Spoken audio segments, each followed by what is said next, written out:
Mi nombre es Elizabeth Caguana, soy la coordinadora del Club de Química Ambiental.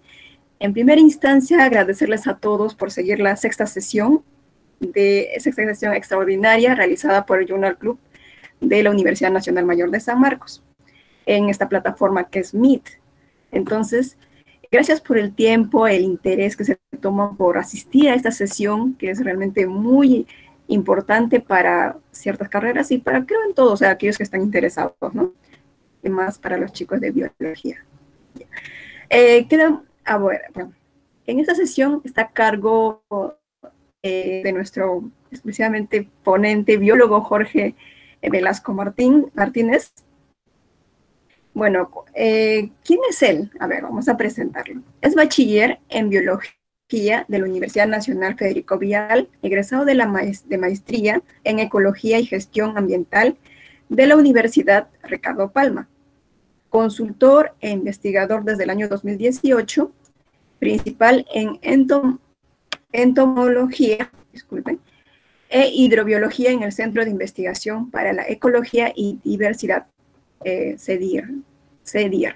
Experiencia en campo en gabinete para la elaboración de evaluaciones de impacto ambiental, la línea de base biológica y elaboración de permisos y colectas para investigación.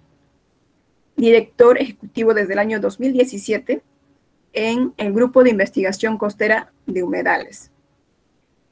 Experiencia en elaboración y formulación de proyectos de investigación básica y aplicada orientado a ecosistemas frágiles como los humedales y lomas costeras. Los temas de investigación han sido presentados en congresos, simposios y foros con alto perfil académico. En base a su experiencia y conocimiento de nuestro ponente, biólogo Jorge Velasco, él nos comentará acerca del tema que ya sabemos todos, que es de los macroinvertebrados acuáticos como bioindicadores de la calidad del agua. Bueno, ahora, les recordamos que están libremente de poder hacer sus comentarios en el chat, porque nosotros vamos a recogerlos y hacerlos saber al ponente. Y así que, por favor, si tienen alguna duda en cuanto a su ponencia, no tengan dudas en escribir. Ahora, vamos a dar la bienvenida a nuestro ponente. Muy buenas tardes, Jorge.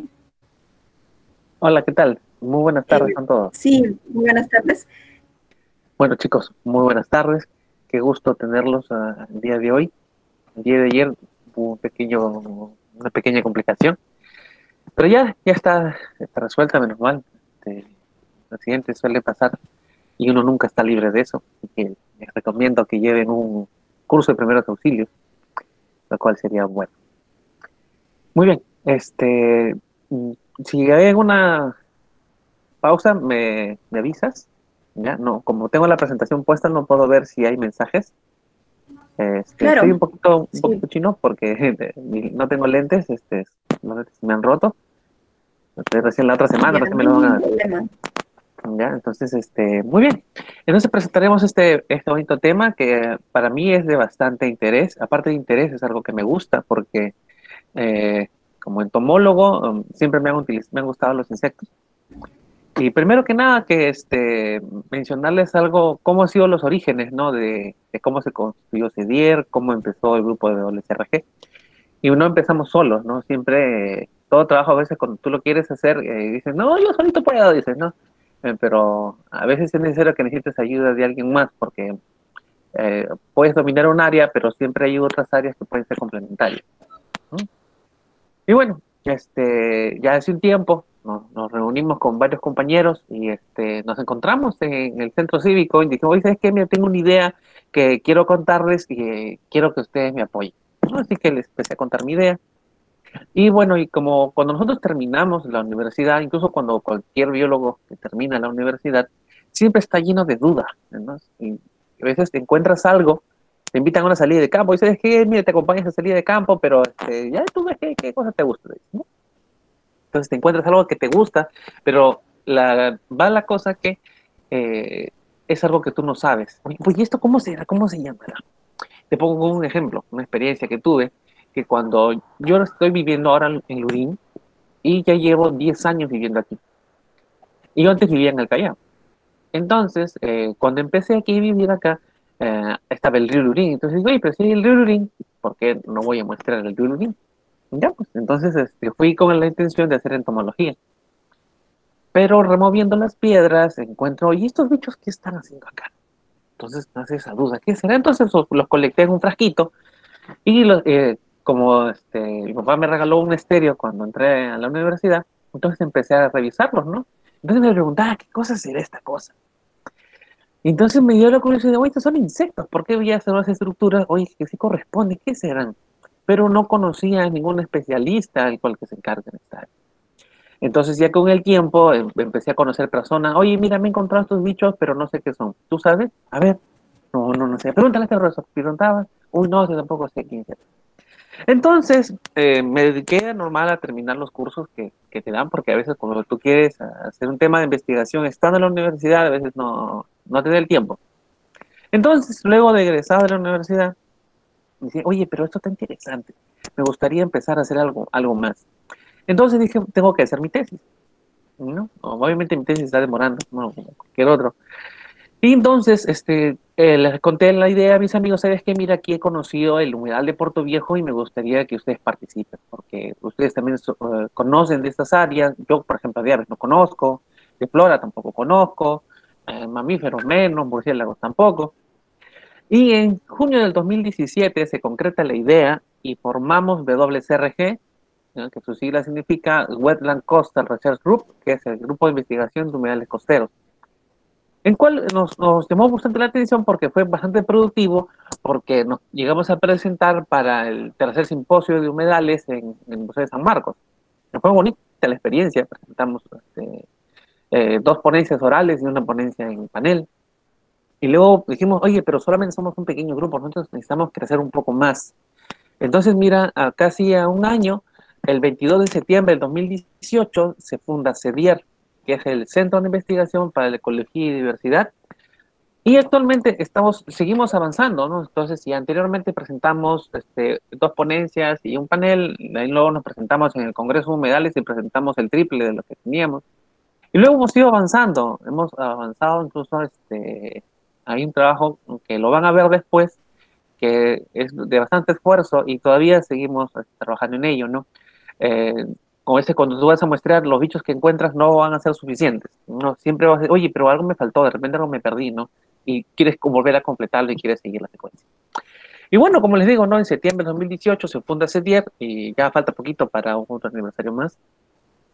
No podemos hacer ninguna fiesta porque está prohibido, así que bueno, continuamos. Luego nosotros también hemos participado, hemos prácticamente hecho una coordinación del Global Big Day, que justamente fue el 4 de mayo. Por esta pandemia no lo hemos podido continuar.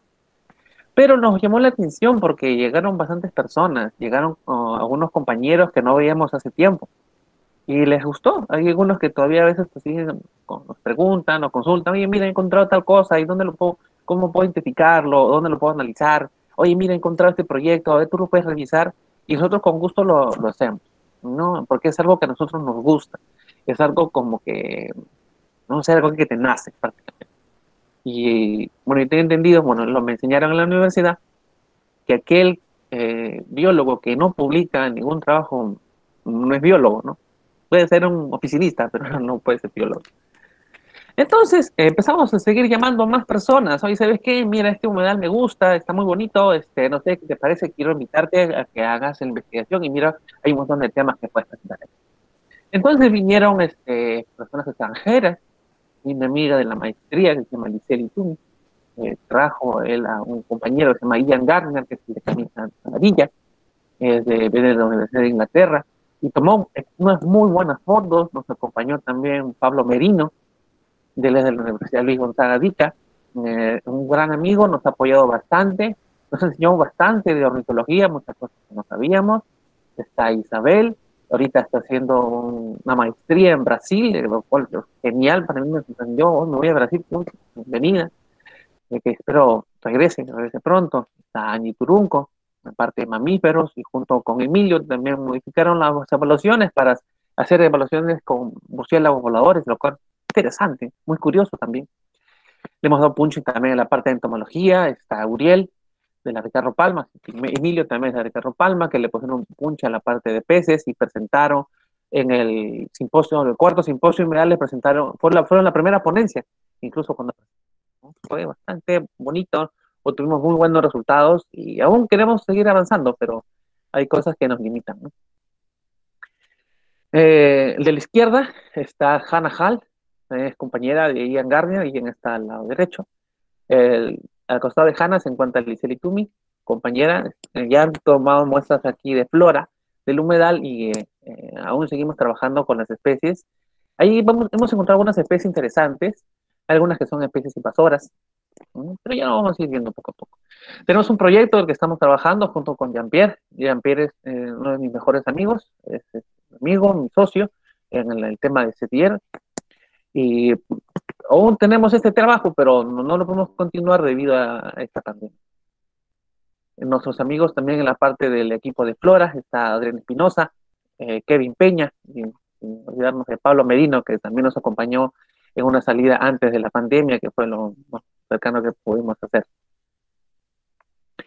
Hemos hecho algunas salidas de campo en el tema de la pandemia, nos hemos escapado, pero hemos seguido todos los procedimientos y todos los protocolos que se han debido hacer, cuidando obviamente nuestra salud y no solamente la nuestra, sino también la del conductor y de los compañeros que nos han ido acompañando.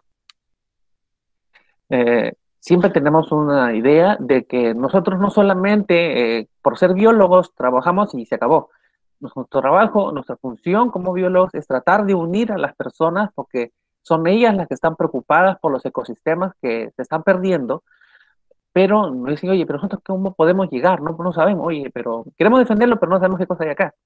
Entonces, cuando nosotros llegamos, ellos nos encontraron, que es el Comité de Vigilancia del Humedal de Puerto Viejo. También nos acompañó justo esa salida, invitamos a Camille Schilling. Ella tiene una página web en Facebook, que es La Ruta de las Aves. Está haciendo un recorrido bastante grandioso. Ha hecho una ruta de Lima hasta Chile, genial su recorrido. Invito a que le sigan, es una mujer bastante emprendedora en esta área y en el área de investigación, que es bastante sorprendente. Por eso siempre me ocurrió una frase, ¿no? De biólogos y sociedades unidos, ¿no? Se parece un poco a la frase del Capitán América, pero con biología. Y bueno, siempre la mayoría de personas tiene lo que es ir de viaje, ¿no? Todo el mundo empieza a hacer su lista, ¿no? ¿Sabes qué? Quiero ir a tal lugar. Entonces aquí la imagen de fondo está Jorge el Curioso, no soy yo, por si acaso, ¿ya? Pero empieza a hacer tu lista, no quiero visitar las lomas, humedales, ya que estamos en temporada de invierno, las lomas justamente empiezan a rebrotarse. Como les digo, no, hay lomas, humedales, quiero visitar valles, montañas, ríos, desiertos, bosques. Se quiere hacer toda tu lista y quieres programar todo lo que tú quieres hacer, pero hay cosas que te lo impiden. Hay sitios que vamos caminando, pues es un sitio, un pequeño bosque de coníferas, pues en Cajamarca. Muy bonitos. Hay pasajes bastante bonitos en el país, encuentras pequeñas cataratas. A mí me gustan particularmente el humedal de Puerto Viejo porque suelo encontrar a veces algo nuevo cada día, o a veces veo que la cantidad de agua es mayor, otros días es menor. Encuentro algún insecto. Oye, hace tiempo que no te encontraba, una vez encontramos una mantis, muy pequeñita, después encontramos una mantis. Mariquitas me he encontrado, ojalá pueda encontrar un día. Hemos visitado Matucana, hemos visto cómo está la corriente del río, esta es una temporada húmeda, fue más o menos en enero, febrero, si no me equivoco, ¿ya? Tienen bastantes zonas bastante curiosas también, lo cual dice, oye, quiero visitarlas, dices, ¿no? Entonces, qué buena manera es viajar y sobre todo tomar una foto, ¿no? Porque dices, mi foto ahí. O cuando a veces estás en un campamento minero y dicen, oye, ¿sabes qué? Mi trabajo me gusta. Y te gusta ver los atardeceres, ¿no? Oye, se ven las nubes, oye, estás bien alto. O simplemente también cuando fuimos al Congreso de Humedales, fue en Ica, nos fuimos, pasé un pequeño paseo por las dunas, ¿no? O sea, qué bonito relax, nos dicen, ¿no? O sea, los ambientes son bastante bonitos, bastante curiosos, la naturaleza nos ayuda un montón, y sobre todo descubrirlas es una pasión que tiene el biólogo. Pero luego vienen las actividades humanas, y ahí en las redes sociales se ha visto lo que es el CTM, ¿no? Que es el Cuida tu Mundo, por si acaso, no voy a pensar que es otra cosa. Pero hay que ver también que cuánta es el agua que usamos, porque sí, todos usamos agua, acá no, creo que existe alguien que no, yo no uso agua, no, yo uso aire nomás, ¿no? Entonces, esta imagen la encontré, pertenece a Colombia, y mira, es un pequeño resumen que usan en 2004, perdón, y todo el agua que van recolectando la van distribuyendo a distintos tipos de usos, pues en sectores agrícolas, domésticos, industriales, uso pecuario y otros servicios adicionales, pues, ¿no?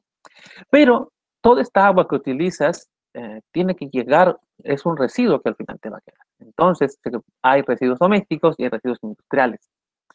Y todos estos van a llegar justamente a los ríos. Y si llegan a los ríos, llegarán al mar algún día. Entonces hay que tener mucha conciencia sobre el uso del agua. Por eso también dicen que hay que utilizar el uso razonable del agua. Pero cuando empiezas a ver los impactos en la naturaleza, ves que los cerros empiezan a pelarlos, la vegetación es extraída, el suelo cuando es erosionado de esta manera, porque la lluvia también lo ayuda, se forman pequeños pozos de agua. Entonces, este suelo desnudo que contiene gran cantidad de minerales, se suele disolver, pueden encontrar sales incluso, estas sales también se disuelven con el agua, y esto se va a ir filtrando poco a poco. O simplemente puede haber una modificación del paisaje. Acá existía un cerro, y ahora ya no está, ¿no? Entonces, cuando hacen un plan de cierre de una minería, entonces tienen que dejar el ecosistema tal y como está. Y a veces se pregunta, oye, ¿y cómo llenan todo el cerro que se bajaron? ¿Con qué lo llenan? Es una muy buena pregunta, ¿no? Al final lo terminan tapando todo, lo ponen con membrana, materia orgánica y ya está, quedó bonito. Pero abajo está todo, ¿no? Todo el relave concentrado. Existen algunas especies, como son especies de puyas. No podemos decir en particular qué especie de puyas es, pero es el género puya. Y algunas de estas se encuentran adaptadas a estos tipos de ecosistemas, o sobre todo a ese tipo de ambientes. Bueno, en esta imagen, no les voy a decir el lugar donde es, ya, pero la actividad no es mucha, ¿no? Entonces hay eh, pozas de reservorios, ¿no? Entonces, de pequeño campamento, entonces no hay un impacto prácticamente directo, ¿no? En otros lugares, esta es una imagen satelital de Google Earth, tampoco les voy a decir el lugar, ¿ya? Pero mira cómo están las marcas de las carreteras. No solamente es la carretera, sino que también ha habido maquinaria en la cual remueve el suelo. Este suelo al removerse, y justamente esa parte marrón que tú ves ahí, eso es un río. Eso de ahí es por filtración de agua. ¿Por qué pasó? Porque los minerales estaban expuestos y todos los minerales van hacia el río. Entonces, ¿habrá algún tipo de impacto? Obviamente que sí. Entonces, le pongo Marte porque el agua va a desaparecer y está todo seco. Entonces, ya no hay vegetación en ese lugar. O simplemente cuando se hay una modificación de los paisajes, que también es algo que llama mucho la atención, ¿no? ¿Qué es lo que está pasando con los ecosistemas? ¿Los están restaurando, los están cuidando, o solamente es de manera extractiva y ahí acabó? Entonces, hay que ponernos a pensar un momento en qué es lo que está pasando. Aquí en Lurín existen los humedales de Quilcay, se encuentran en San Pedro, y hay algunas actividades que la población local también lo realiza, ¿no? Porque también son personas que desean emprender o simplemente desean mantener un negocio que les pueda dar sustento a sus familias. Pero siempre es bueno indicarles que a veces el sobrepastoreo también puede ser un impacto. Aquí tenemos unas vacas que se están alimentando de la grama salada, o otra vegetación en particular que suele crecer en los humedales, pero si te das cuenta, o no sé si has escuchado por ahí, que la orina de la vaca es más contaminante, incluso casi similar como la minería. Entonces, también hay que tener un poquito de conciencia en ese aspecto, ¿no? Aunque que es tratado, se puede tratar, pero aún así es agua contaminante. Posteriormente, esta es otra fotografía también del humedal, y vemos que hay arrojos de desmonte, en este caso vemos ladrillos, hay a veces le tiran tierra de otros lugares que no corresponde. En el fondo vemos que ya tienen material de construcción. Bueno, este humedal actualmente no sabemos exactamente cómo es la situación, pero es bastante drástica. Pero si te das cuenta, también hay especies de aves que están ahí. Y la pregunta es, ¿qué hacen ahí? Se han adaptado, pero ¿a qué? ¿Por qué motivo están ahí? ¿Es que hay algo en el agua que les permite estar ahí? ¿Quién sabe? Y aquí, ¿qué pasó, no? Por ejemplo, aquí, también sigue siendo el humedal de San Pedro, pero cuando está en temporada seca. Entonces, ¿por qué los humedales? Uno dice, oye, ¿por qué los humedales se le consideran ecosistemas frágiles? Ah, un ecosistema frágil es aquel que cuando recibe algún impacto, ya sea mínimo por la actividad del hombre, con el tiempo demora en regenerarse. Y si tú ves, se ven huellas de caminadas ahí, de pasos. Según lo que nos contaban los pobladores, dice que habían máquinas extractoras de agua y con eso empezaron a secar el humedal. Entonces, ¿con qué objetivo lo secan? Porque hay temas mobiliarios, infraestructuras que suelen ampliarse, ¿no? Así que el crecimiento o el desarrollo poblacional a veces suele ser primero que la naturaleza. Yo opino que debería ser en conjunto y que existen formas de cómo cuidarla, ¿no? Y tampoco sin impactar tanto. Este es en el humedal de Puerto Viejo, ¿no? Entonces alrededor hay clubes y hemos encontrado que hay tubos. Oye, ¿estos tubos de qué son? Y esos tubos habían sido de descargas. Entonces ahí el agua que utilizaban la descargaban directamente al humedal. Algo que ya no lo hacen posteriormente, ¿no? Aunque no sabemos, porque lo que sí sabemos es que se encuentran ahorita, las personas que tenían sus casas dentro de estos clubes ahora están haciendo su cuarentena desde el mes de marzo.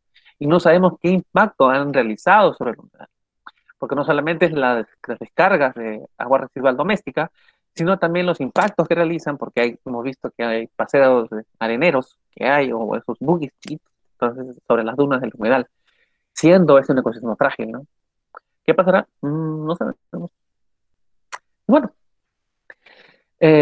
sabemos también que la contaminación es un factor bastante importante en todo lo que ocurre.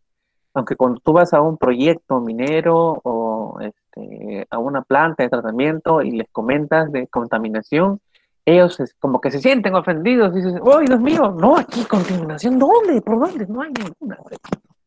Pero siendo uno biólogo y también tienes que tener un poquitos conocimientos de la parte ambiental, puedes darte cuenta de que la materia orgánica forma parte importante en los ecosistemas, ya que los que más afectados suelen ser los ríos, ya que debido a que suelen contaminarse por vertimientos de procesos urbanos, obviamente también otras actividades como pueden ser granjas, agricultura, actividades ganaderas, ya lo hemos visto la vaca que está comiendo, o algunas actividades industriales que suelen estar cerca, porque no solamente es la minería, pueden decir que no, es la más contaminante, pero también hay industrias.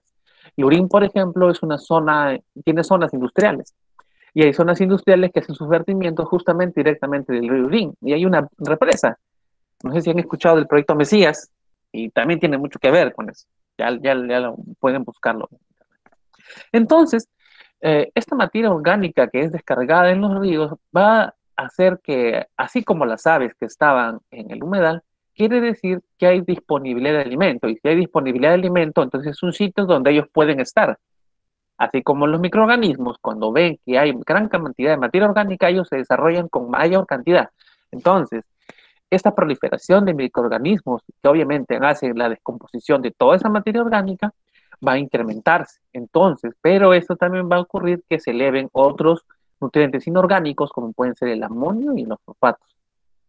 Entonces, quiere decir que si hay microorganismos, también pueden existir otros. Entonces, estas abundancias de otros organismos pueden ir incrementando. Hemos visto también que muchos han escuchado quizás que en el mar se realiza lo que es, si antes se estudiaba lo que era el ciclo del agua, el ciclo del carbono, el ciclo del oxígeno, ¿no? Cosas sencillas, y ahora se tiene que incluir lo que es el ciclo del mercurio. ¿Por qué? Porque debido al incremento de las actividades humanas, existe algo que se llama el metilmercurio. El metilmercurio es una forma de mercurio, pero de manera orgánica. Este metilmercurio ingresa a los organismos y se empieza a bioacumular. Pero lo más gracioso de este metilmercurio de manera orgánica es que se traslada de organismo a organismo y se ha encontrado en humedales. ¿Y por qué relacionamos humedales con agricultura? Te puedes preguntar de dónde sale el arroz. El arroz se cosecha en humedales o en humedales artificiales. Los agroquímicos, pesticidas que se emplean también contienen mercurio. Entonces, esta incorporación de un mercurio inorgánico hace de que las bacterias lo fijan, luego las bacterias, luego el zooplancton, fitoplancton, los macroinvertebrados, los peces, las aves, algunos mamíferos y finalmente llegan nosotros. Entonces te preguntan por qué se llenaron de enfermedades algunos, por qué algunos tienen autismo, por qué algunos tienen malformaciones genéticas.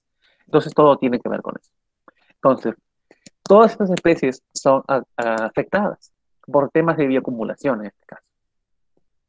Pero se tiene que reducir estas concentraciones de mercurio. Justamente hay que optar por otros pesticidas o que puedan, que no contengan este mercurio. Para que puedan, los organismos se puedan desmetilar, se pueden haber una liberación de este mercurio o quizás se puedan utilizar algunos microorganismos. Y hay microorganismos que absorben y fijan el mercurio. Creo que hay un estudio también que donde hay bacterias que se alimentan de metales pesados, creo. Eh, es un montón de investigación en la que hay que realizar.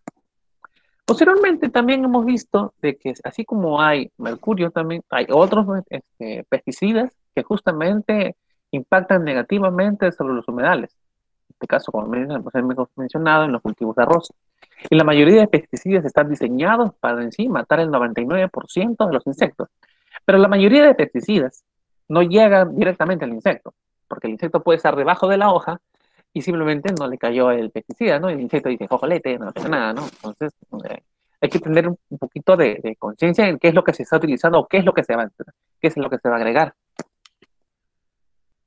Existen algunos pesticidas que no solamente afectan directamente a los insectos, sino también al suelo, y no solamente a ellos, sino también a las aves, porque hay aves que se alimentan no solamente de insectos, algunos se alimentan de semillas, de pequeños frutos, y justamente todos estos pesticidas se van bioacumulando dentro de ellos o pueden hacerles daño. Hay pesticidas que todavía se usan, que son de órganos fosforados.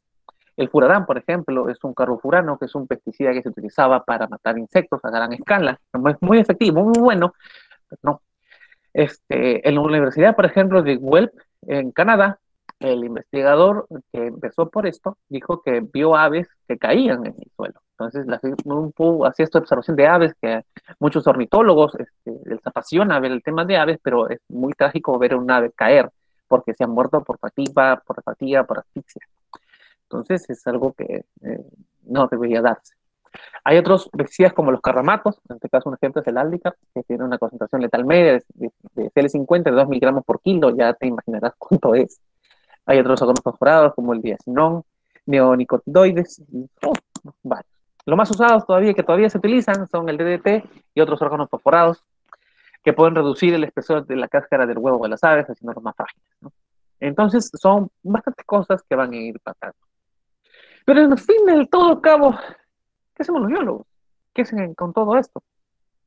Pues los biólogos hacemos estudios de líneas bases biológicas, hacemos monitoreos biológicos también, dependiendo los líneas base para antes de una exploración minera, antes de algún proyecto, puede ser un proyecto de manera de electricidad o simplemente ambiental en la parte minera, pero no lo trabajamos juntos, también tienen que haber ingenieros, geógrafos, son bastantes las ramas que hay. Pero en biología siempre se empieza por la parte de flora, así que si tú eres entomólogo o hidrobiólogo y dices, quiero hacer mi monitoreo, pero soy hidrobiólogo, ¿para qué voy a necesitar un botánico? Ya lo vamos a ver más adelante. Entonces, en flora, tú lo que tienes que hacer primero es un mapa de cobertura vegetal. Luego de eso, tienes que hacer una identificación de ecosistemas frágiles. De repente, por ahí hay un humedal, o hay parques o zonas protegidas por el Estado. Posteriormente, tienes que hacer un reconocimiento en campo. No solamente te quedes con la imagen satelital. Luego que haces tu reconocimiento en campo, puedes identificar algunas especies categorizadas. Si estás en la sierra, es muy probable que te encuentres con cactus. Si son zonas impactadas, quizás no los encuentres, pero sí hay algunos. En el tema de fauna, está el tema de mastofauna, herpetofauna, avifauna y entomofauna. Todo que ver con fauna, ¿no? Pero nosotros esos temas los podemos ver más adelante, quizás en otras presentaciones, con ayuda de otros compañeros. Pero hoy nos vamos a centrar en las comunidades hidrobiológicas. Entonces, toda esta introducción que les había hecho, el recorrido de los paisajes, que es bonito, pero al final todo tiene que ver con el agua. Si no hay agua, no hay flora, ¿no? Entonces, todo tiene que ver con algo. Entonces, ahí viene el tema del uso de macroinvertebrados. Pero ellos no solamente los podemos encontrar en el fondo del mar, en el fondo del agua, pueden estar, se los puede llevar la corriente o pueden estar por encima, como son algunos macroinvertebrados, como son algunos patinadores. Pero ¿por qué los usamos? ¿Por qué son tan sensibles? ¿O cuál es el objetivo de utilizarlos? Estos organismos, a pesar de que pueden verse a simple vista, casi a simple vista, pueden ser de pequeño tamaño, pero los puedes observar. Después, su identificación no es tan difícil, porque como tienen ciclos de vida largos, no viven en el agua, entonces pueden sobrevivir o adaptarse o estar bueno, adecuados a esas concentraciones de, puede ser de pH, conductividad, salinidad, pueden estar muy adecuados a esas zonas. Entonces, en un periodo de tiempo adecuado, tú puedes decir, ah, estos bichos sí están muy adecuados o esta calidad del agua está excelente. Ahora, pero ¿cómo lo muestramos? Hay algunas redes que se utilizan, puede ser redes de Sarver o redes de net, ya vamos a explicar más adelante, pero tiene que ver mucho con el micraje. Puede ser entre 200 y 500 micrómetros, ya que estos individuos suelen tener un tamaño promedio entre 0.05 y 5 milímetros. O sea, son pequeños, pero los puedes capturar con la red. Entonces, todos estos macroinvertebrados distribuyen estos filum, que pueden ser anélidos, moluscos, platelmintos, nematos, artrópodos, y dentro del grupo de artrópodos ya sabes que también vas a encontrar crustáceos, pero para los índices, en su mayoría, se emplean lo que son netamente insectos. Ahora, pero después de todo esto, ¿para qué me sirven? Pues hace tiempo, sí se puede decir hace tiempo, bueno, en la década anterior se habían empleado algunos índices anteriores. Entonces, pero ¿cómo nacen estos índices? Y pues en los países europeos se denomina la palabra biomonitoreo, que es el estudio de los recursos naturales a partir de la vida interna de un ecosistema. Entonces, pero tú dices, oye, pero que no entendí nada. Pero ¿qué cosa es la vida interna de un ecosistema? Un ecosistema está comprendido por varias cosas, no solamente por la parte biológica, sino también la parte físico-química. Y empezaron a distintos investigadores, ¿no? Empezaron a desarrollar índices dependiendo del lugar en donde se encuentran. Empezaron con el TBI, que es el Trend Biotic Index, que en 1964 por Hugo Dewis, el EPI, también Hugo Dewis fueron algunas modificaciones que hicieron, el B es el Biotic Score, por Chandler en el 70. Miren dónde aparece el BMWP, la mayoría de repente lo conoce, en el 83. Posteriormente aparece en el ASPT, actualmente creo que todavía se utiliza, algunos investigadores lo utilizan, ya, eso es en Arlington, Inglaterra. Luego en Francia también se establecieron algunos criterios usando estos macroinvertebrados. Posteriormente se crea el índice biótico esteso, que por ejemplo este es para ríos italianos. Existen otros para ríos belgas, por ejemplo, en este caso. Entonces el tema de los macroinvertebrados se fue extendiendo más y más. A varios investigadores les empezó a usar el tema, empezaron a compartir conocimiento. Pero luego existieron otras adaptaciones, así como existía el BMWP, entonces se empezaron a hacer otras modificaciones. Entonces, por ejemplo, que fue en el 88, tiene un pequeño apóstrofe adicional, que por ejemplo, fue estudiado para la fauna ibérica. Después, en el 2004, se fueron adaptando y la Confederación Hidrográfica y Agencias del Agua de España y Portugal, o más conocido como la Cuenca del Ebro, crean es otra modificación del BMWP, que es el BMWP, ¿no? Que es igualito en Biological Monitoring Working Party, pero este es el índice ibérico. Posteriormente ellos han desarrollado otras cosas adicionales que lo pueden encontrar en la guía de campo de macroinvertebrados de la Cuenca del Ebro, que ya se los menciono, pero en Costa Rica y en Colombia empiezan a aparecer otros investigadores que, oye, pero los mismos bichos que hay en otros países no se pueden emplear aquí. ¿Por qué no seguimos investigando? ¿Ya? Entonces, ahí es donde muchos reconocidos investigadores que nosotros conocemos y que a veces admiramos, bueno, yo admiro a varios, porque analizan el tema de insectos y macroinvertebrados también son insectos. Entonces está Narcis Prat, Blanca Ríos, Raúl Acosta, María no sé, no me acuerdo el nombre, pero es Riera de Val. Entonces, los otros también empiezan a investigar y empiezan a agruparse. Eh, Está Paul Hasson, Mónica Springer y Alonso Ramírez. Se empiezan a crear guías, otros análisis. Por ejemplo, en China se utilizan estos macroinvertebrados como son indicadores de reforestación ecológica. Entonces, Si nosotros estamos utilizando los insectos acuáticos o los macroinvertebrados para determinar la calidad del agua, ellos ya están un paso más adelante, están viendo temas de restauración de ecosistemas, que es genial. Pero estos índices fueron empleados en Costa Rica, en Colombia, hicieron sus modificaciones allá por Perú. ¿Qué pasó con Perú? ¿No? Pero en Perú está Narcis Prat con María Ría de Val, Raúl Acosta y Cristian Biemerin, elaboraron una guía que también lo puedes encontrar en internet, que es para ver las lavas de quironómidos en ríos altoandinos de Ecuador y Perú, que son uno de los que actualmente se utilizan. Es una guía bastante bonita, tuvo su última modificación, pero es muy bonita, bastante diversa, prácticamente es una clave pictórica, es muy fácil de entenderla. Posteriormente hay algunos libros que de repente algunos ya tienen, que son, por ejemplo, esta de María Camboa, Rosa Reyes y Ramín Arribillaga, que son macroinvertebrados bentónicos como indicadores de la salud ambiental. ¿Sí? Algunos indicadores que pueden ser, están empleados en Estados Unidos. En Estados Unidos hay una gran cantidad de bichos que llaman mucho la atención. Después, el que menos tiene este libro, que es el Macroinvertebrados Bentónicos Sudamericanos, que es de Eduardo Domínguez y Hugo Fernández. Es un libro bastante bonito, bastante didáctico, que también lo tengo en mi colección. También está la guía del estudio de macroinvertebrados acuáticos del Parlamento de Antioquia, de Roldán, que hace poco hizo una ponencia. Estuve muy atenta a la ponencia que hizo, me encantó. Como les digo, hay una guía de invertebrados, en este caso un protocolo de muestreo para el análisis de invertebrados bentónicos. Aquí esta guía es bastante útil, pueden emplearla porque hay una parte muy curiosa, que es que, por ejemplo, si tú quieres evaluar un río, es un río bastante extenso, y puedes determinar todas tus áreas, pero ¿qué pasa en este caso? Que es un río bastante grande, oye, ¿y ahora cómo lo evalúas? ¿No? Entonces, lo ideal es evaluarlo de extremo a extremo, para que puedas ver qué diferencias hay, o no hay muchas diferencias. O si tienes una laguna, que es lo bastante grande, entonces, ¿y ahora cómo voy a mostrar? ¿Que voy a mostrar toda la laguna? ¿No? Entonces, ahí tienes que ayudarte de un botánico. Porque las estaciones o los sitios donde tú vas a sacar tu muestra tiene que ver mucho dónde vas a encontrar, dónde se encuentra la vegetación asociada. Y la vegetación te va a dar es un bastante indicador en dónde vas a encontrar los insectos acuáticos. Porque no te vas a ir de medio en el río donde no vas a encontrar vegetación. Puedes encontrar, entonces en medio del río puedes encontrar, si es que está muy caudaloso, no vas a encontrar nada porque todo se lo está llevando. Puedes tener suerte y encontrar algunos o unos moluscos por ahí, pero muertos, ¿no? Entonces lo ideal es que lo muestres siempre cerca de zonas que te permitan capturar la mayor cantidad. Entonces, como ya te había comentado, se han empezado a generar otros índices. Y justamente el BMWP fue modificado en Colombia, y es uno que también los que se utilizan acá también para Perú. Y dicen, oye, pero es Colombia, pero está cercano a Perú.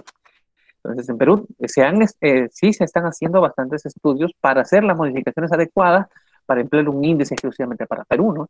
No sabemos cómo son las especies, de repente son muy diferentes o son más sensibles, no lo sabemos.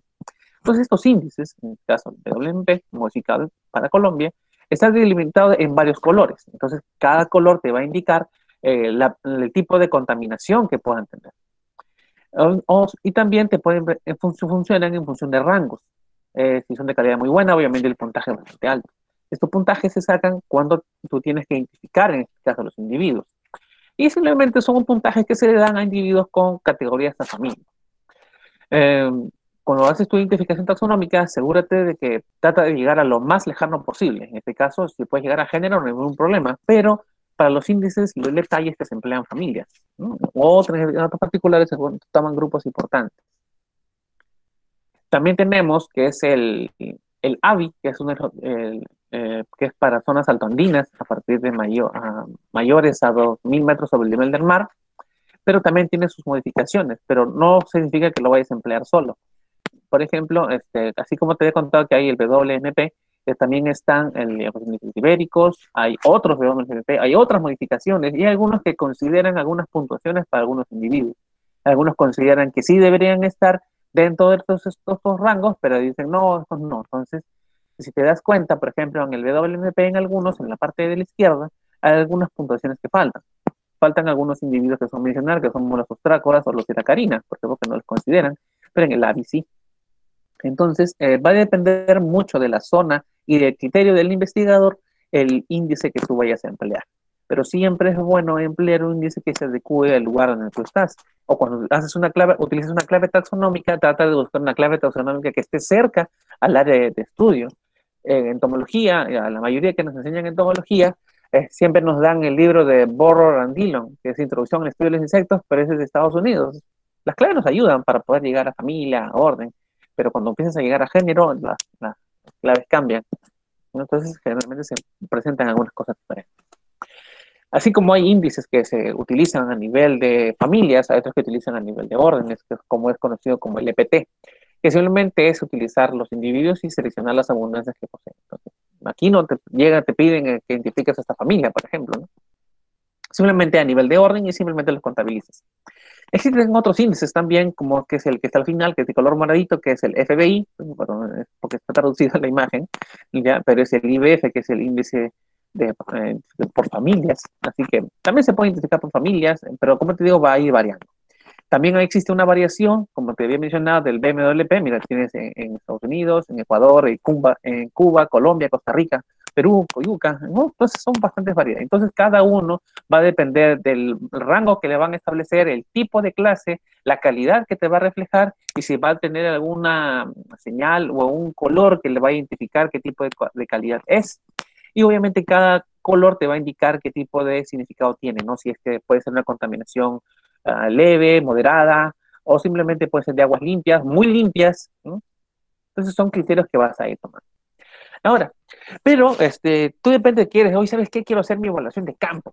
Pero para toda evaluación de campo siempre tienes que saber cuáles son los métodos de colecta. Y en Perú, justamente en trabajo con el Museo de Historia Natural de San Marcos, elaboraron una guía en el MINAM en el 2014, que es el que se utiliza, que son los métodos de colecta, identificación y análisis de comunidades biológicas, en donde también te indican cuáles son los equipos de protección y los materiales básicos que tú necesitas. Siempre te debes de considerar un GPS para marcar tus estaciones, tus fichas de campo, no te vayas a olvidar, porque no marcas, tomas el muestreo, oye, ¿dónde era? Estás con esa duda, los lápices, los marcadores, a todos tus materiales adecuados, tus materiales para preservación, tus frascos, y no solamente eso, sino también tu protección, que pueden ser tus botas, pueden ser guantes, todas esas consideraciones debes tener. Aunque aquí mencionan que se debe utilizar alcohol de 70. Yo preferiría no utilizar el alcohol de 70. Y bueno, siempre hay que considerar algunas recomendaciones cuando vas a muestrear. Si vas a muestrear ríos y dices, ¿qué? Me quiero ir a Matucana, he visto tu imagen y me voy a ir a Matucana. Dices, no, hay un montón de anda, eres libre de hacer la investigación en el lugar que tú desees. Pero justo llegas y está que llueve. Ya que pare la lluvia y voy a muestrear. No, porque la lluvia también va a influenciar en que estos invertebrados, todos los macroinvertebrados se empiezan a desplazar con mayor cantidad y que es muy probable que no los encuentres porque también el nivel del agua incrementaría, se presentan dificultades y también podrías quizás accidentarte, ¿no? Pero que eso nunca pase. Como te he mencionado, por ejemplo, si son ríos bastante grandes, tomar a las orillas. Cuando vas a también hacer el muestreo, no tomes durante la muestra donde el agua esté corriendo muy fuerte. Generalmente búscate zonas de remanso, pequeñas zonas que te puedan permitir tomar una muestra significativa. Y sería bueno también que hagas una recolecta de plantas flotantes, como el caso de macrófitas, puedes encontrarte. Y puedes encontrar también que hay insectos que se encuentran asociados justamente a esta vegetación. Existen tipos de muestreos, como pueden ser los cualitativos o cuantitativos. Para eso también depende el tipo de equipo que vayas a emplear. Por ejemplo, si vas a ir a una laguna, puedes utilizar una de net. Si es cuantitativo, utilizas una red de Sarver. Aunque algunos investigadores o profesionales me dicen que la red de Sarver puede cumplir el mismo objetivo, tanto cuantitativo como cualitativo. Sí, podría decirse que sí, pero por ejemplo, si tú quieres evaluar una laguna y vas a usar tu red de Sarver, no, pues no, entonces tendrías que emplear un equipo adicional, como un pequeño bote y un mango extensor, porque lo que tiene la red de net es que como tiene un mango, te va a permitir justamente tomar la muestra del fondo, donde está la vegetación, la parte no por encima, como en el caso de una red Sarver que es para ríos, entonces es más pequeño, la zona bastante accesible, ¿no? Entonces, son métodos que debes emplear. Entonces, no es limitación de que revises esa guía porque te va a ayudar bastante.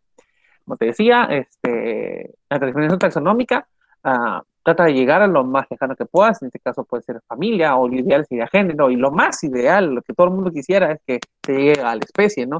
Para que todos los investigadores también que hacen su muestreo también puedan sistematizar todo de otra forma. Cuando muestres, a veces uno suele llevar algún tamiz.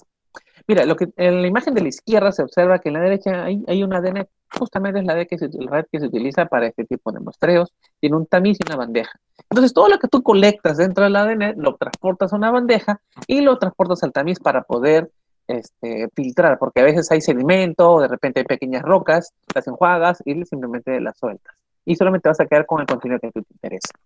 Tu muestreo tienes que hacerlo adecuado, en una zona, como te decía, una zona de remanso, donde el río no esté muy fuerte, ¿ya? Y te puede ayudar bastante para que puedas colectar la mayor cantidad de estos individuos. Y una vez que ya tienes definido tus materiales, entonces seleccionas a tu equipo de muestreo. En este caso, aquí nos acompaña Jean-Pierre, Pamela y Carlos. Y yo salgo un poco cortado, pero ahí está. Entonces, tienes que armar bien tu equipo. Cuando te digo que armes bien a tu equipo, considera personas que realmente crees que van a trabajar. Porque a veces suele decir que por la emoción voy a llevar a mi mejor amigo, voy a llevar a muestrear, pero al final de cuentas tu amigo no está rindiendo, ¿no? O no esperas, o está pegado al teléfono, está jugando, o no está haciendo el muestreo como realmente tú quieres que él lo haga, ¿no? Entonces siempre es muy bueno que selecciones tu equipo con el que vas a trabajar. Una vez que tienes tu equipo, delimitas cuáles son tus áreas y simplemente digas, ya, aquí voy a muestrear. Entonces ya marcas tus coordenadas, obviamente ya cuando estás en campo llevas tu GPS y te vas directamente a muestrear. Este mapa es del humedal de Puerto Viejo, algunas zonas que se han considerado, pero hemos modificado algunas cosas. Y una vez que tienes eso, dices, vamos al muestreo. Dices, ¿no? Entonces, siempre utiliza tu EPP. El EPP básico es lo que siempre tienes que emplear. Bueno, en este caso estamos en un bote, es un Zodiac, y utilizamos un chaleco salvavidas, por si acaso el bote se bote. Como te decía, el equipo de provisión es principal. Tienes que usar guantes porque tú no sabes si esas aguas pueden ser sospechosas de contaminación, pueden tener alta cantidad de coliformes fecales y tú no lo sabes. No, no, pero si estoy en campo, los biólogos en campo somos inmortales, ¿no? Pero no es así. No, somos mortales, nos puede pasar de todo. Una vez que haces tu muestreo, tienes que considerar que no solamente los parámetros físicos biológicos son los que vas a utilizar, tienes que hacer una complementación con los análisis físico-químicos. Entonces, determinas pH, conductividad, temperatura, oxígeno disuelto, que son parámetros in situ. Hay algunos equipos que te pueden medir las partículas de suspensión, algunos la alcalinidad, y después otros tienes que tomar muestras para analizar posteriormente en el laboratorio, como pueden ser fosfatos, nitratos, clorofila A y B, metales totales o coliformes totales y coliformes termotolerantes, ¿no? Que se determinan por el número más probable por cada 100 mililitros, en la parte de microbiología. Entonces, cuando vas a hacer el muestreo de la coleta de macroinvertebrados, empleas una ADNET, como te decía, aquí en este caso el analista sostiene una ADNET de color azul. Algunos equipos nos facilitó Elmer Ramos de TEN, creo que en San Marcos la mayoría conoce a Elmer Ramos, un buen amigo, nos ha apoyado bastante, nos asesoró un montón de cosas también, y vamos a seguir trabajando junto con él. Las muestras, como te decía, las preservamos nosotros en alcohol de 96. ¿Por qué la diferencia entre el alcohol de 70 y el 96? El alcohol de 70 obviamente está diluido, tiene más cantidad de agua, ¿no? Entonces, en entomología sí se puede utilizar, pero en hidrobiología, como tu sustrato está húmedo, tiene agua, agregarle un alcohol de 70 lo reduciría la concentración. Entonces, mejor utilizar el alcohol de 96 y con el sustrato que está húmedo, entonces ese alcohol puede bajar su concentración no tanto, ¿no? Entonces, cuando hagas el muestreo, lo recomendable es que tú hagas 3 réplicas. ¿Por qué 3 réplicas? Porque puede que en el primer toma de muestra que tú hagas en esta estación, puede que no encuentres la gran representación de los individuos. Entonces, te ubicas más o menos a una zona similar, teniendo en cuenta la vegetación, en este caso, en la imagen hay la estación de Totora, buscas una zona no tenga mucho impacto, o que no está ya influenciada por el recorrido que tú has hecho con el bote, porque también el bote mueve el agua. Incluso desde el hecho que tocas el agua, ya los individuos se empiezan a desplazar porque sienten todo eso, ¿no? Entonces, como te decía, haces una muestreo por triplicado para poder tener comparaciones y diferencias en tus muestras. Y bueno, no te vayas a olvidar también de que tienes que hacer un registro de datos de la estación. Siempre mi cabello sale feo cuando me toman alguna foto. Pero bueno, entonces, como te dice, siempre tienes que registrar tu estación, la fecha, la altitud y la hora. Son datos que no son muy relevantes, pero son importantes al momento cuando vas a establecer temporadas, por ejemplo, ¿no? posteriormente haces tu clasificación taxonómica, de repente quieres separarlo a nivel de orden, porque a orden es lo más fácil para seleccionar, para poder limpiar las muestras y eliminar todo, en este caso, el sedimento que no has podido eliminar. Posteriormente, tienes que saber que cuando hagas la clasificación taxonómica de estos individuos, tienes que tener en cuenta cuáles son los ciclos de vida de esos individuos, porque no solamente es muestrear por muestrear, porque puedes encontrar, entonces, ¿qué voy a encontrarme larvas de simúlidos?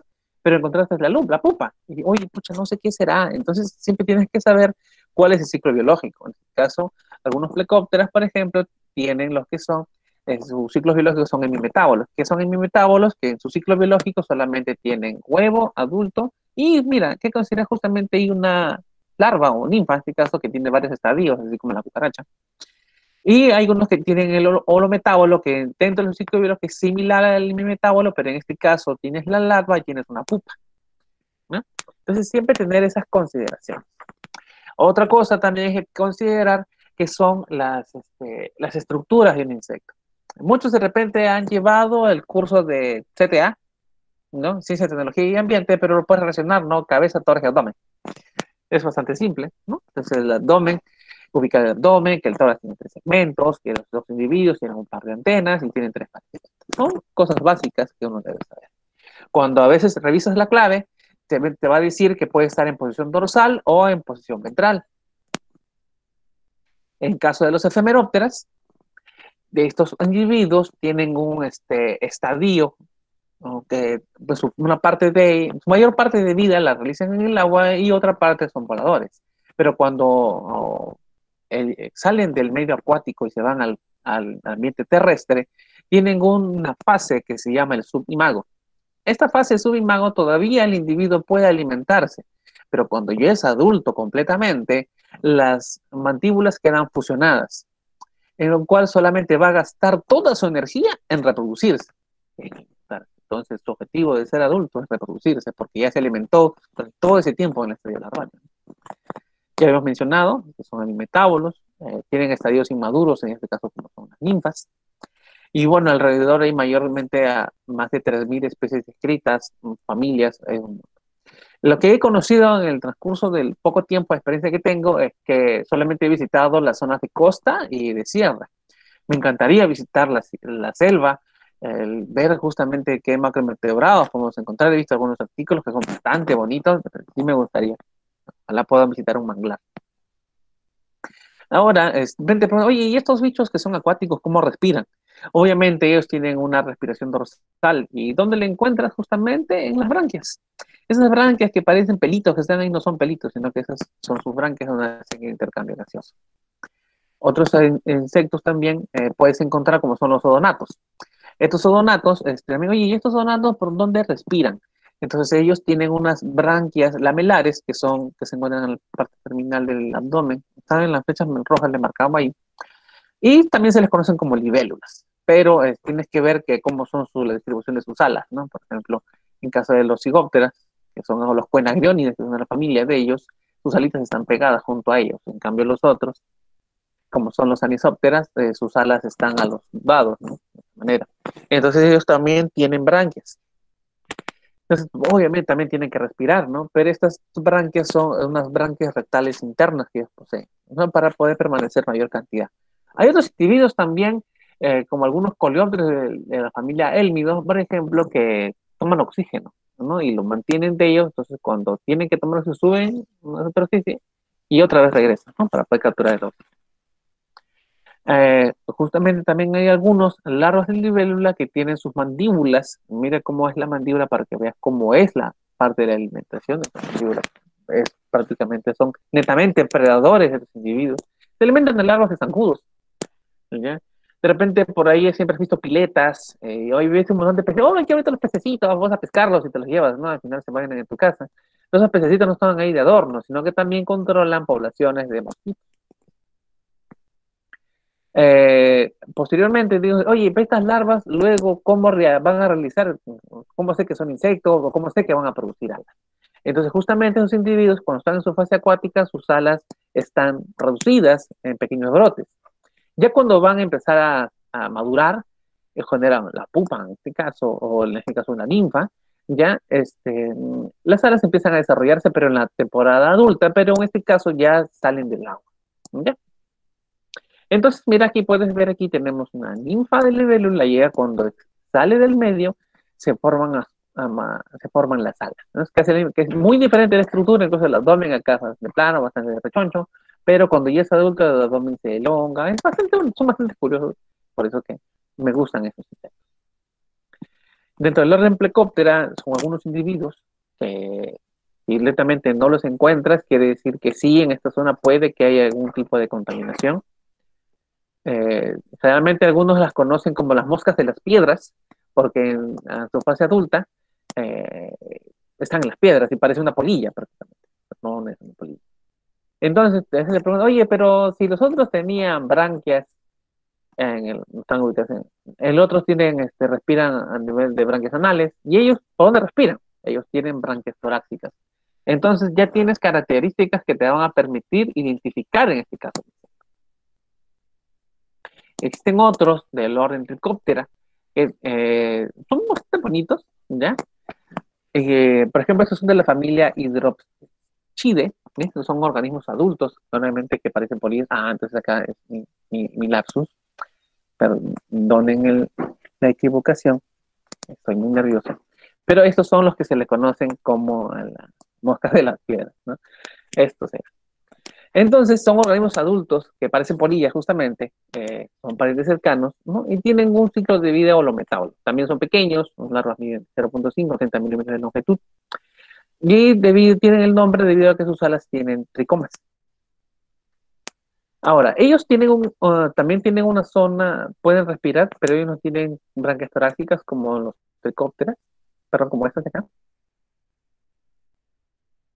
de acá, en los plecópteras, pero ellos tienen aquí unas branquias abdominales, bastante curiosas, pero solamente nos van a servir para poder identificar el tipo de orden y la familia.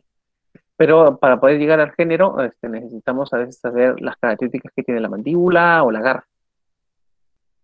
Ellos también tienen unas falsas patas de fijación para poder adherirse, en este caso, al sustrato. Si no se adhieren muy bien al sustrato, se lo pueden llevar justamente las corrientes de agua. Entonces, ellos lo que hacen es que al adherirse al sustrato, van a construir pequeñas casas que lo utilizan a partir del sedimento que encuentran. Incluso he visto unas imágenes que eh, cuando hay ríos que traen cobre, ¿ya? Suelen encontrarse también dentro de sus casitas. Pues en las partículas que encuentran, se encuentran, ¿ya? Por ejemplo, aquí tienes una imagen que son como especie de casitas. Entonces, esas bolitas que algunos tienen algunas ornamentaciones que son bastante curiosas, bastante bonitas, pero forman parte, quiere decir, oye, que quiere decir que aquí existe algún tipo de contaminación o hay algún mineral que se encuentra suelto.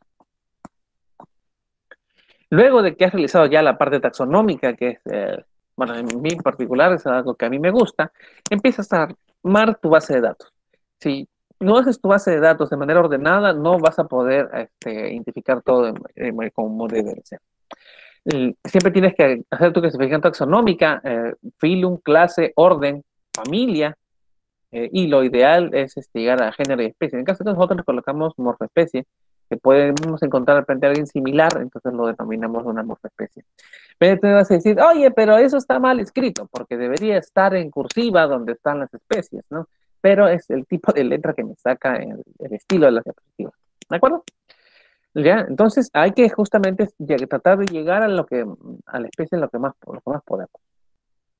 Nosotros hemos encontrado en el humedal, hemos encontrado algunos individuos, en este caso son larvas de dípteros, que es los cetacera, eristales, mira, eristales tiene un sifón, ese sifón les permite mantener su respiración, odontomía, larvas de tabánidos, largi, larvas de chironomos, ¿no?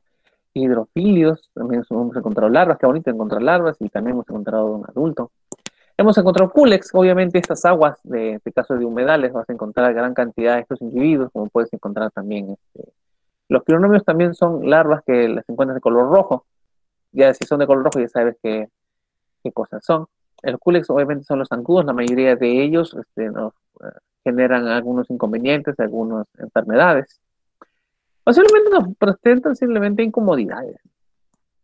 También obviamente en estos cuerpos de agua, como humedales, vas a encontrar melanoides, puede ser una especie de melanoides tuberculata, o Eleovia cumingi, pero Eleovia creo que está cambiando el nombre. Siempre le paran cambiando el nombre a sus individuos.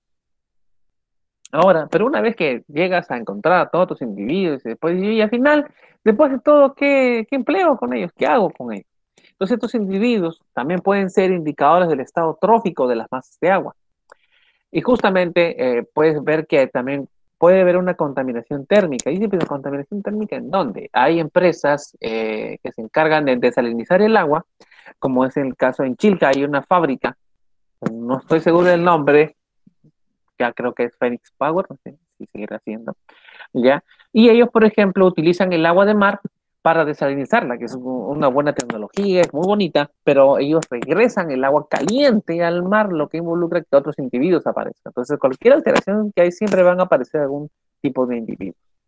También podemos ver el estado de eutrofización del agua, puede ser mesotrófico, eutrófico, oligotrófico, depende de la materia orgánica en suspensión que se contenga. Puede haber materia orgánica, en este caso soluble o particulada, como pueden ser los sólidos disueltos totales o los sólidos suspendidos. Pueden indicarnos presiones hidromorfológicas, en este caso puede ver si hay cuando ha habido una crecida de agua, cuando ha habido una sequía. Y simplemente también esto va relacionado con los cambios de renovación. Pueden haber individuos que pueden aparecer en algunas temporadas, pueden individuos que no. Hay individuos que aparecen cuando son los cambios del fenómeno del niño, que aparecen, en este caso que es el zooplancton, que es un muy buen indicador. Pero estos individuos no solamente que se empleen índices para medir la calidad del agua, sino que también puedes saber cuál es su rol en la ecología. Pues así como hay la cadena trófica que la mayormente conocemos con animales superiores, también existen estos en estos organismos, que los puedes encontrar productores, consumidores y descomponedores. En caso de productores tenemos al fitoplancton, que justamente ellos son los que van a utilizar la materia inorgánica y la van a procesar en materia orgánica. ¿Te acuerdas la parte del mercurio que habíamos encontrado? Justamente, por ejemplo, en el mar, en la parte, en el fondo marino, existe una zona anóxica, que no hay oxígeno, y se forma una pequeña película. Esa pequeña película que hay ahí, hay gran cantidad de microorganismos que trabajan fijando azufre. Pero como también hay el ciclo del mercurio, como se le ha mencionado, y como todo metal tiende a fundirse, bueno, el mercurio es metal líquido, puedes encontrarlo gaseoso también. Quizás estemos respirando mercurio ahorita. Pero todo ese mercurio que se sedimenta y estos microorganismos, en este caso son bacterias principalmente, empiezan a fijar este mercurio, pero como no lo pueden utilizar, lo convierten en metilmercurio. Entonces, de esa manera ya se puede decir asimilable, pero es de manera, funciona como bioacumulación, entonces lo bioacumulan, lo guardan. Entonces, posteriormente está el zooplancton y el fitoplancton, que también tienen una relación íntegra con ellos, y lo van a ir y lo van a transportar de individuo en individuo, ¿no? Entonces, por ejemplo, después ahí tienes a los consumidores, que en este caso pueden ser secundarios o primarios, y primarios están obviamente los fitófagos. Posteriormente son los predadores, como pueden ser el caso peces o pueden ser algunas aves, y luego tienes a los descomponedores. O sea, toda esa materia orgánica tiene que regresar de nuevo al medio, en donde la materia orgánica se va a convertir en materia inorgánica. ¿Cuál es esa materia inorgánica? Pelo, piel, escamas, hojas secas, el excremento mismo de las aves. ¿Y quiénes lo van a descomponer todo eso? Son organismos transformadores que pueden ser algunos dípteros. ¿Y qué está bien mencionado de los dípteros? Están los quironomos, que justamente ellos forman parte de eso. Entonces, si yo en un río o un lago encuentro una poca población de esos individuos, quiere decir que hay muy poca materia orgánica que se está descomponiendo. O ese río tiene bastante cantidad de oxígeno disuelto, lo cual es bueno. Entonces, si la cantidad de oxígeno disuelto empieza a disminuir, empiezan a aparecer otros organismos que resisten, a este caso, a estas perturbaciones. Entonces, este gráfico que está aquí a la derecha trata de ver, justamente relaciona cómo va el orden, ¿no? Entonces empiezas a seguir, empiezas a subir como productores, consumidores, componentes, y luego vuelve a regresar. Como ya se convirtió a la materia orgánica, se convirtió en inorgánica, pasa otra vez a los productores y es así como funciona. Entonces aquí puse una pequeña fórmula que es P más C más D igual me da un ecosistema saludable. Aquí tenemos el humedal de Puerto Viejo. El humedal es mi segunda casa. Antes de la universidad, ahora es mi segunda casa. Y estuve revisando. de que, mira, en esta línea verde podemos encontrar que vamos a representar que esa es la vegetación, lo celeste vendría a ser la laguna, y en la laguna, ¿qué vamos a encontrar? ¿No? Vamos a encontrar relacionada que están las plantas, que se puede decir el junco, la totora, la grama, y también la vegetación que está el fitoplancton. Luego, dentro de los macroinvertebrados, obviamente tenemos a moluscos y a los artrópodos, que ya hemos mencionado, y dentro de los artrópodos están los insectos.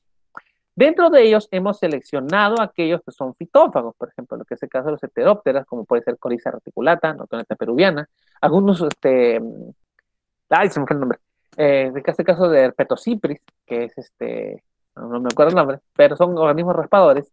Tienes otros organismos que son predadores, en el caso de los odonatos, ya los habíamos mencionado, como los cigópteras y los anisópteras, ya los hemos mencionado, en este caso de los efemerópteras, y de los colópteras también, ¿no? Que pueden, en sus estadios del larvario son depredadores. También existen algunos dípteros, como el caso de Merodromia, que pueden ser también predadores, y mira, también hay algunos ácaros. Oye, dice, pero los ácaros no son insectos, pero los ácaros también cumplen un rol particular porque son predadores, o dependiendo del grupo en donde se pueden ser parásitos algunos. Pero estos ácaros acuáticos, en este caso del género Hydracarina, son predadores. Aunque hemos encontrado que el de la foto no es Hydracarina, es otra especie, pero eso será para otra clase. Y también tenemos organismos descomponedores que ya te lo había mencionado, que son dípteros de la familia Chironómidos, que son de la subfamilia Orthocladinae, Podominae, Alotanipus, Tanipodinae, Procladius y Odontomia. Y pero al final de todo, ¿quién vendría a ser el depredador? Porque ya hemos mencionado que depredadores también pueden ser primarios y secundarios, pero también existe un superdepredador. En este caso, consideramos Alcalides minutila como un superdepredador porque se va a alimentar también de larvas de dípteros, puede alimentarse de larvas de donato, de efemerópteras, pueden ser cualquiera, forma parte de su alimento. Entonces es algo interesante que se conoce. Entonces, al resumen de todo esto, hemos hablado nosotros acerca de los ecosistemas que son impactados por el hombre. Conocemos ecosistemas que son muy bonitos, que nos relajan, pero también hay que tener en consideración que también suelen impactarse por las actividades que realizamos. También se está empleando el que es el tema de bioindicadores. Se tiene que poner mayor punche en esta área. Hay una alta importancia en el tema de insectos acuáticos, pero no pueden ir solos. Tienen que ir acompañados de índices biológicos. Y esos índices biológicos tienen que también ir acompañados con los datos ambientales. Hay un análisis que es a los análisis multivariados, y uno de ellos es el análisis de correspondencia canónica, que también nos ayudan a interpretar. Es una relación de cómo relacionar la parte biológica con la parte ambiental, bastante útil. Posteriormente está la taxonomía. Me gusta a mí la taxonomía, es algo que me encanta, me relaja. Luego de conocer la taxonomía, puedes saber cuál es el rol que cumplen los insectos o los macroinvertebrados en ese tipo de ecosistemas acuáticos. Posteriormente te permiten saber cómo funciona este ecosistema, porque se forma lo que es un sistema ecológico, y es algo muy interesante que me gusta, y es algo que estoy desarrollando para mi tesis de maestría. Y como recomendación por parte de nuestros especialistas, nos dicen que se deberá estudiar la ecología y la dinámica de las especies, en las cuales nos ayude a determinar el estado ecológico de los ecosistemas peruanos, ya que nuestro país es un país megadiverso, ¿no? Y como toda introducción en toda tesis, no te vayas a olvidar que el Perú es un país megadiverso. Y bueno, sin nada más que decir, muchísimas gracias por prestar atención a la exposición que hemos brindado. En su caso ha sido un poco bastante básico, de repente algunos no conocían algunas cosas, pero estamos abiertos para que puedan conversar con nosotros, si quieren hacer un tema de investigación con nosotros, con gusto nosotros los apoyamos, los orientamos, y estamos abiertos también a recibir cualquier indicación o cualquier cosa que nos quieran enseñar a nosotros, es bienvenido. Pueden visitarnos en la página en Facebook, o al correo, o a la página web. Gracias. Gracias, biólogo Jorge. A ver, vamos a continuar. Les agradecemos al ponente. Vamos a continuar con ahora la sesión de preguntas. La primera pregunta es de nuestro compañero Renzo Waldir González Torres, que dice: ¿qué otras importancias ecológicas y biológicas tienen los macroinvertebrados? Pues en sí que son especies tanto sensibles como resistentes a los impactos. Podemos encontrar, la mayoría que podemos encontrar son efemerópteras, precópteras y tricópteras, cuando la calidad del agua es bastante óptima. Pero cuando la calidad del agua disminuye por la gran cantidad de impactos que se realizan, estos pueden desaparecer y aparecen otros, que en este caso son los quironómos, que pueden ser resistentes a estas concentraciones, ya sea de alta carga de materia orgánica, o simplemente cuando aparecen algunos minerales, pueden estar presentes. Entonces aparece otro grupo. Ya, ok, muchas gracias. Ahora continuamos con la otra pregunta que vendría a ser de nuestro compañero Miguel Ángel Saldaña Serrano. Dice, ¿qué índice usted recomendaría aplicar para la evaluación de la calidad del agua en la zona alta a 4.200 sobre el nivel del mar y en zonas de 1.700 metros sobre el nivel del mar de un río de la costa del Perú? Bastante curiosa la pregunta.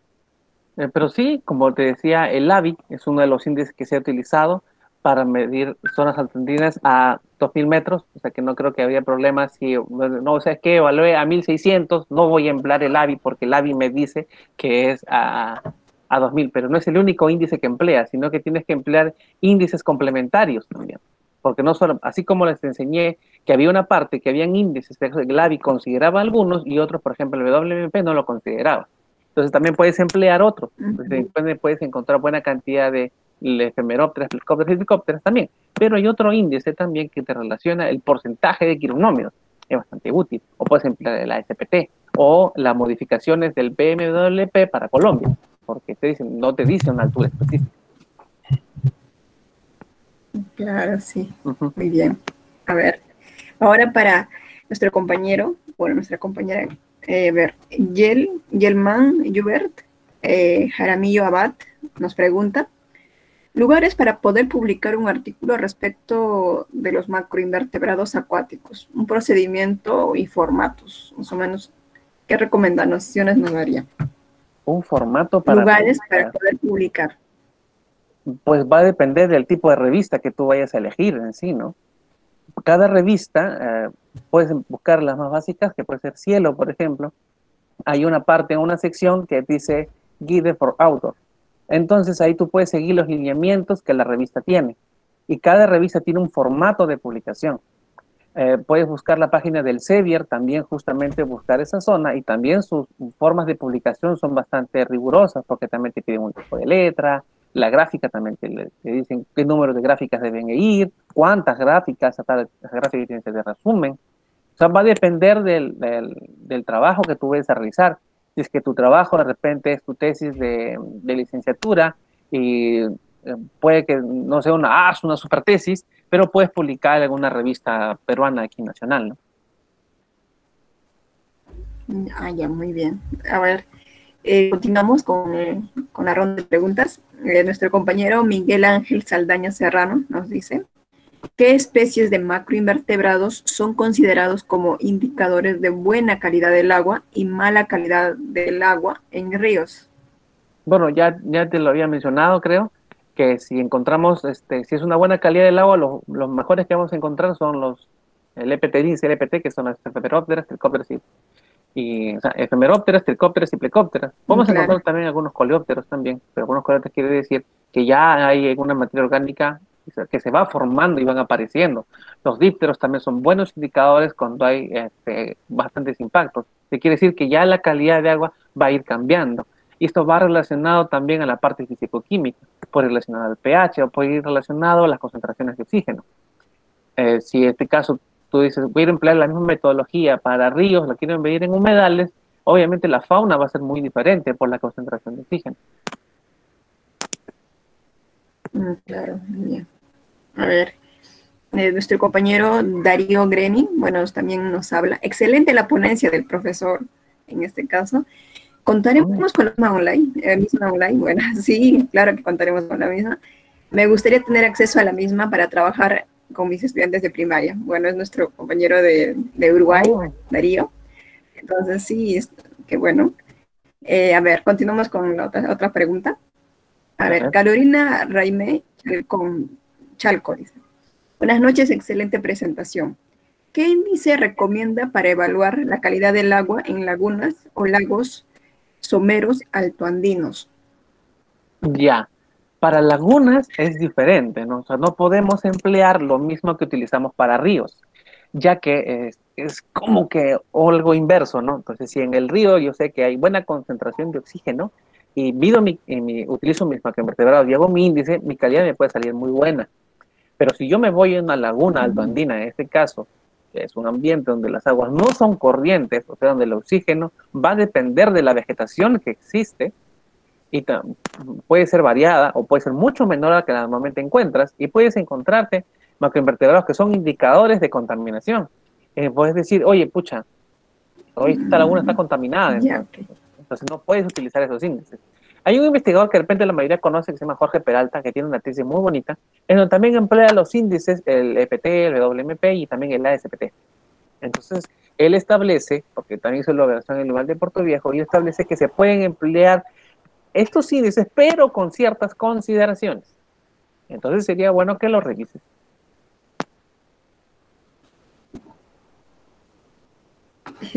Y ok, gracias. A ver, Lisette Luis Hilario nos dice, muchas gracias. A ver, nos pregunta, ¿qué especies se podrían encontrar en bofedales? Especies en bofedales. Un bofedal es casi similar a un humedal, ¿ya? Pero Sí, especies, difícil, ¿no? Podemos decir familias, ¿no? Y casi igual que en un humedal, ¿no? Podemos encontrar larvas de coleópteros, dípteros, muy pocos se encuentran. Más he visto insectos relacionados terrestres a la vegetación, que son una gran cantidad de mariposas de la familia Riodinidae. Son muy bonitas, son unas mariposas oscuras, pero sus larvas son muy bonitas. Entonces, a nivel de entomología, sí, podremos encontrar, ahí va, también he encontrado pompílidos del género Pepsis, que se encuentran justamente alimentándose de pequeños ácaros. Son muy curiosos.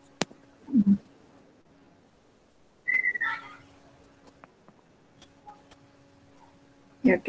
A ver, continuamos. Sí. A ver, dice Cintia Elena Vallardo de la Cruz, dice, en su experiencia, ¿qué especie o género de macroinvertebrados ha encontrado en aguas residuales? Ya, aquí, sí como mencionaba, de que la materia orgánica también forma un rol importante en estos ecosistemas, se ve también de que cuando, así como hay organismos tolerantes, como son los quironómidos, pero no significa que sean tan tolerantes, ¿no? Porque también va a llegar un momento en que ellos van a desaparecer. Entonces, como la materia orgánica es tanta la cantidad, aparecen algún tipo de oligoquetos. Y ellos también, como prácticamente son casi lombrices, algunos lo conocen como el tubifex, y ellos justamente van a encontrarse alimentándose de eso.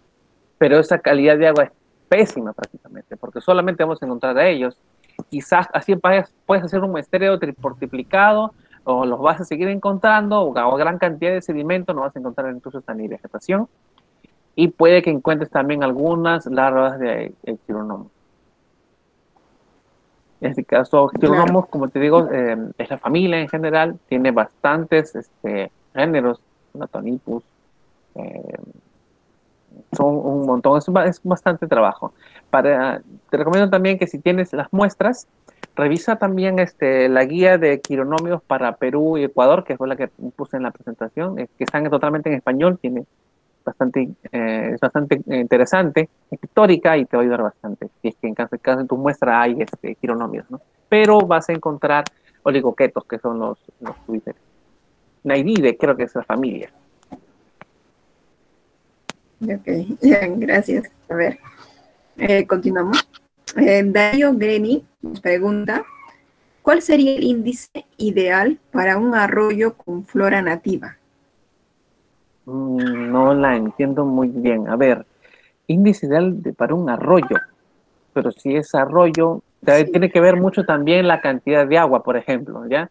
Si tú quieres hacer una evaluación de macroinvertebrados cada 6 meses, por ejemplo, para evaluar 2 temporadas, una temporada seca y una temporada de lluvia, tienes que considerar también de que ese río sea perenne, porque si ese río no es perenne, entonces los macroinvertebrados no se van a poder asociar en esa zona. Ahora, si hay una flora nativa de por medio, entonces haces tu muestreo acompañado de la flora. como puse una imagen que estaban en el bote, que toman las muestras donde hay totora. Por ejemplo, si voy a otra zona donde hay junco, acá tengo que considerar otra zona de muestreo, ¿no? Entonces, y cuando hablas de flora nativa, me imagino que te refieres a la flora natural que existe ahí, porque si fuera flora introducida, ya cambia la cosa, ¿no? Entonces, emplear un índice ideal, creo que también va a depender de la zona y los criterios que tú puedas establecer. Tienes que hacer también las comparaciones en los índices que se presentan, ¿no? Claro. A ver, ya. A ver, continuamos con a ver, Camilo Agrego, no, Aguero, disculpe. Ahora dice, ¿cómo puedo desarrollar un índice en base a la unidad de macroinvertebrados como bioindicadores para una? Ya. Esa pregunta también yo mismo me la hice cuando llegué al humedal de Puerto Viejo. Lo que tienes que hacer es simplemente hacer un monitoreo sistematizado. Te recomiendo que busques la guía del protocolo de muestreo de la cuenca iberoamericana del Ebro y ellos, ahí está el fundamento, cómo es que ellos han elaborado el índice. Y no solamente está el índice, el I, porque empieza con I, B, W, P, ¿ya? Sino que también han empleado otros índices adicionales que tienen que ver con las abundancias y las riquezas de estos individuos, que son el QAELS, el DCELS y el EXCELS. Son bastantes índices muy curiosos que los relacionan en función a los grupos. Puede ser contar ácaros o simplemente relacionan larvas de Chironomus y las van a analizar. Entonces, para ellos armar un índice y poder hacerlo, emplearlo en otros lugares, quiere decir que han utilizado una laguna, en este caso de control, que contenga toda la fauna, que no tenga ningún tipo de impacto, que sea el más sanito. Y lo llevas a corroborar a otro ecosistema similar.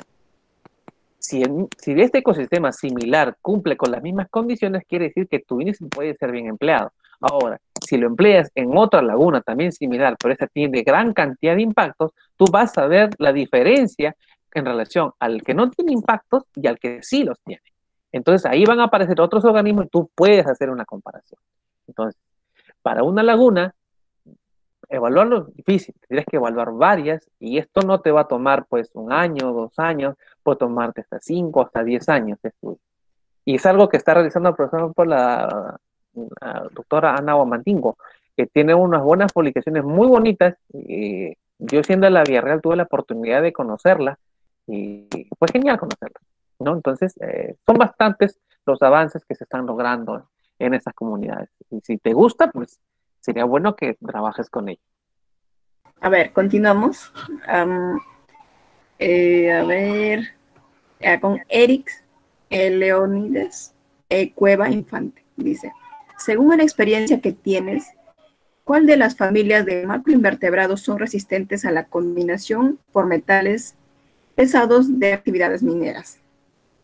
Ya, aquí no he encontrado directamente una relación directa, ¿ya? Pero lo que sí he encontrado, por ejemplo, y he encontrado gran cantidad de larvas de élmidos y de Chironomus, ¿ya? Ha sido cuando he encontrado restos de pirita. Y estas aguas suelen tener una ligera acidez, son las que he encontrado. Y bastante curiosos también. Aún así sería bueno revisar en varios lugares. He encontrado también también, como te digo, larvas de coleópteros, élmidos y algunos chironomus también en aguas ácidas cuando hay cobre, por ejemplo. Ya, como lo conoces cuando hay cobre, cuando en la zona está todo verde, ¿no? Y por ahí baja el río, pequeño riachuelo había. Y nos hicieron tomar la muestra de ahí.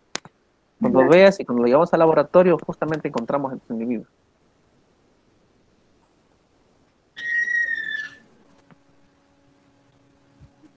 Ok, ya, muchas gracias. A ver, continuamos con 2 preguntas más y de ahí yo creo que nuestro ponente, en las preguntas que puedan ya hacerse llegar, él con mucho gusto a sus correos se los puede responder. A ver, continuamos con la penúltima pregunta, que viene a ser de Miguel Ángel Saldaña Serrano, que dice, ¿qué tipo de índice, disculpen, qué tipo de índices biológicos utilizados utilizando macroinvertebrados, vienen siendo empleados por las entidades públicas ambientales para la evaluación de la calidad del agua en ambientes lóticos y lénticos. Ya. Interesante pregunta, sí, muy buena. De Miguel Ángel Saldaña Serrano. Muy buena. Por ejemplo, creo que en las entidades públicas, me dices, ¿no? Las entidades públicas, en el caso de la UEFA, ellos emplean protocolos bastante, muy buenos. Ellos, por ejemplo, emplean lo que son las réplicas para las muestras. En cambio, en una consultora ambiental, la mayoría solo te pide que tomes una muestra nada más. En cambio, en UEFA trata de capturar, hace por triplicado. Ahora, y los índices que pueden emplear son varios, porque también emplean lo que es el AVI, y el AVI lo complementan con el IMERA, que es el índice multimétrico, que es bastante curioso porque también, ahora, hay un software también, por ejemplo, que se llama el Cavira. Bueno, realmente lo relaciona con el LAVI también utiliza, pero tiene ciertas puntuaciones. Es un software bastante intuitivo, no le podría decir, pero tiene su propia guía, es un poquito tedioso también de trabajarlo, pero son algunos índices que ellos emplean, ¿no? Y lo sobre todo de que este software te saca, una vez que ya has identificado toda tu lista de especies, te lo saca bonito, porque te saca la ubicación, te hace las gráficas y los índices de diversidad ya prácticamente lo saca, y los índices, en el caso del el BMWP ya te los calcula, y el AVI también, muy bastante utilizado. Entonces, en la parte de sectores públicos, emplean, pero a nivel de ambientes lóticos, para ambientes lénticos, como que está en discusión, en desarrollo. Como te decía, también se emplea la SPT, podrían emplearlo también ahí. Muchas gracias. A ver, la última pregunta en este caso viene de Cristian Miguel Johnton. Dice, su pregunta es, ¿has realizado muestreos para la evaluación de ecosistemas marinos? En este caso, ¿qué procedimientos es recomendable? Además, mencionaste que los órganos a considerar para la evaluación son aquellos que sean retenidos en más de 200 y 500 micrómetros. ¿Esta consideración es la misma para organismos bentónicos marinos? Es la pregunta de Cristian Miguel Johnton. Bueno, en lo que son muestreos para ecosistemas marinos, no he tenido la oportunidad de hacerlos. Me ha gustado, o siempre me han dicho, oye, sí, vamos ahí, pero al final se cancela el monitoreo, entonces no los he realizado. Pero lo que sí es recomendable utilizar para ecosistemas marinos es utilizar, por ejemplo, dragas. Entonces las dragas te van a permitir, tienen una especie de mandíbulas, y eso te va a permitir que lo sueltas desde el bote y hasta el fondo. Aunque son bastante difíciles de emplear, pero te almacenan gran cantidad de sedimento, y ahí puedes encontrar algunos organismos. Puedes encontrar oligoquetos, ¿no? Algunos muy, por ejemplo, ¿no? Son macroinvertebrados, obviamente. Hay otros ítems que dicen el macroventos, que los pueden encontrar quitones, pero las puedes encontrar en la superficie de las rocas, ¿ya no? Ahora, en mallas, por ejemplo, en este caso hay organismos, como te digo, en este caso, que se utilizan mallas de 200 a 500 micras. Pero si estás en la playa y a veces hay organismos más grandes, entonces utilizas una red con una abertura de pollo mucho mayor. Porque si tú quieres, por ejemplo, sacar porque los muy también son bioacumuladores de mercurio, algunos metales pesados, también los vas a encontrar. Entonces, en este caso, empleas una malla de un poro mayor, porque te va a permitir que esa arena se pueda cernir, ¿no? Hay otros muestreos, otros análisis también, que puedes utilizar un core de repente, pero mira, tú puedes muestrar con el core, haces como 5, 7, 8 réplicas y puedes encontrar 7 muy. Pero tú te vas y le dices al pescador que está alrededor cerca, y con una sola zampolleta te sacas una bolsa llenecita, muy. Entonces, también varía ahí el tipo de protocolo. Muchas gracias, Jorge, estaba desactivando. A ver, hasta aquí podría ser ya, creo, la ponencia. A ver, voy a compartir. Sí, felicitaciones por la charla. Yo también le felicito al biólogo Jorge. Gracias, chicos. A ver, vamos a hacer una presentación. Queríamos hacer una sorpresa, a ver, de parte de nuestro club. Ahí está. Oh. Ahora